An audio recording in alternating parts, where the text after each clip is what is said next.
Good evening, everyone. My name's Jonathan Deamer, and over the past few years, I've been able to work for a number of organisations involved in both my twin passions, music and technology. And one of the questions that's always puzzled me when I've been working with music is how exactly has Bono got so rich by turning out so much dross?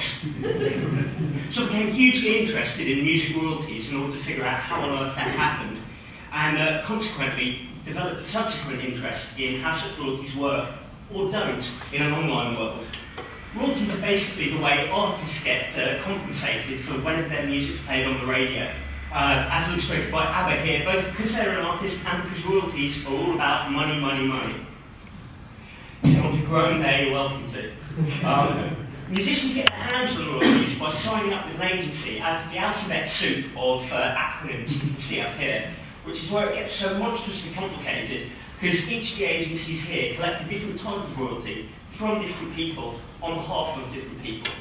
And what makes it worse is that every country in the world has different agencies collecting different types of royalties. So for the purposes of today's presentation, I'm going to focus on how things work just in the UK. And this is how they're meant to work. It's bloody complicated, so don't bother reading that, because it's a load of nonsense, and you especially won't be able to understand it in 15 seconds. I've put it up there to sort of demonstrate what a complex mess music royalties are. And it's even more confusing when you find out that in each recorded song, there are three types of copyright, all of which are eligible to collect royalties for different people: the owner of the sound recording, the songwriter, and the performer. So every time, for example, Rolf Harris's seminal version of Stairway to Heaven gets played on the radio, Robert Plant and Jimmy Page of Led Zeppelin collect a royalty for the songwriting. Rolf Harris's record label gets a royalty for the recording, and Rolf himself gets paid for having played his wobbleboard. The technical term for management of songwriting rights is music publishing, dating from when the practice concerned physically printing sheet music. And the royalty for songwriters is also known as music publishing, and is actually paid for by a national licence fee. It's a little known fact, but everyone who plays recorded music in public, radio stations of course being the opposite example, but everyone seems to cite hairdressers as well, because any public place needs a licence to play recorded music. If you work in an office with stereo, under the Copyright Designs and Patents Act, you really should actually have a licence to play music. So all of these fees are gathered together by the agencies who track how frequently a song is played across every radio station in the land and estimate on how many times it's been played. Which results in what we see here, smug old Bono, because of the nature of taking a small sample and extrapolating it to the whole population, large artists get overrepresented. So when you think about the fact that plays on different radio stations and in different venues are calculated at different rates, for example, £18 a minute, 4 torturous minutes of U2's latest single. Every time someone has to endure that, Bono's cashing in.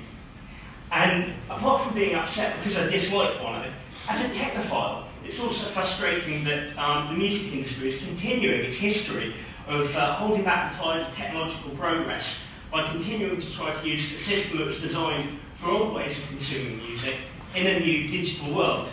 So a good example of when the industry's done this before is when the Musicians' Union first tried to ban recorded music when it first went on sale, saying it would be impossible to correctly compensate performing musicians if recorded music was widely available.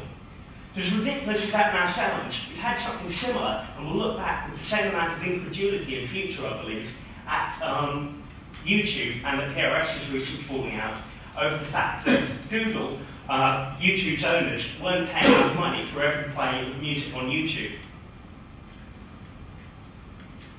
So although Spotify has recently been heralded as the legal saviour of the music industry in the digital era, Warner Music recently pulled a large amount of the catalogue from the service because they disagreed with the amount of royalties they were getting paid by Spotify. So these are just two of a whole host of record industry versus internet battles in recent years. And I believe that the key problem with using an old royalty system on new online music services that it wasn't designed for is that the music industry won't take a pay cut. The fact is, there's less money to be made in music than there used to be. So music royalties don't work online. Because trying to apply the economics of recorded and broadcast music, the economics of scarcity, to a world of online abundance just before the time's up is futile, because supply and demand dictates that a massive supply of music means that it's worth less, which the music industry should take as its cue to reinvent a system that I've tried to explain today. Thank you.